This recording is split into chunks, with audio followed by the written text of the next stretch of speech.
as more people get the vaccine, there's talk about vaccine passports, which are documentation that would prove that you got your shot.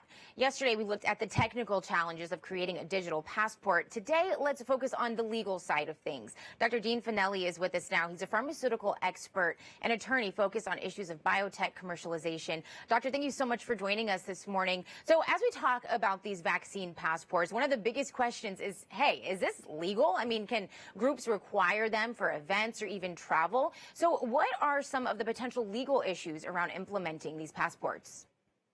Yeah, good to join you. Yes, so strictly speaking, vaccine passports would be legal.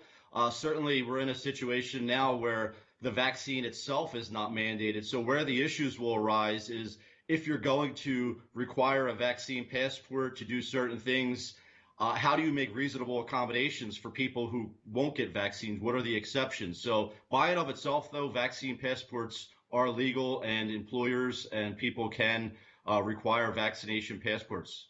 Got it. So from your perspective, could businesses then face legal battles for requiring proof of vaccination, or can companies argue that they have the legal right to such requirement?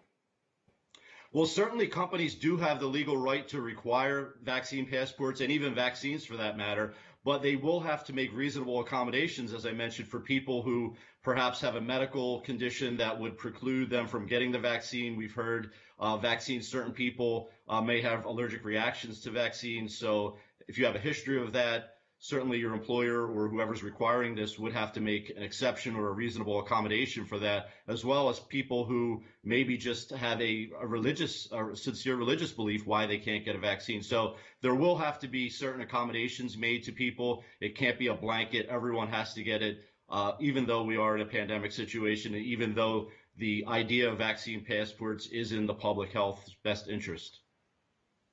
Doctor, is seeing just how polarizing this topic is. I mean, you have people on opposite ends of the spectrum, governors, not endorsing this type of process. So I want to know, are vaccine passports even feasible right now, especially at this stage in the pandemic? Yeah, and I think that's where the real issue is because, when you think about this, certain people get different vaccines. When you think about variants, which vaccines are more effective against certain variants. So there's just a lot of issues that are going to arise. If you're requiring a blanket vaccine passport and we know certain variants are out there and perhaps, the mRNA vaccines are better against the variants than the other vaccines, how do we differentiate these issues? So you're absolutely right. Aside from the legal issues, there's just a lot of science issues behind this and just obviously the ideological issues and the politics. Wow, a lot of good information there. Thank you, Dr. Dean Fanelli. Thank you.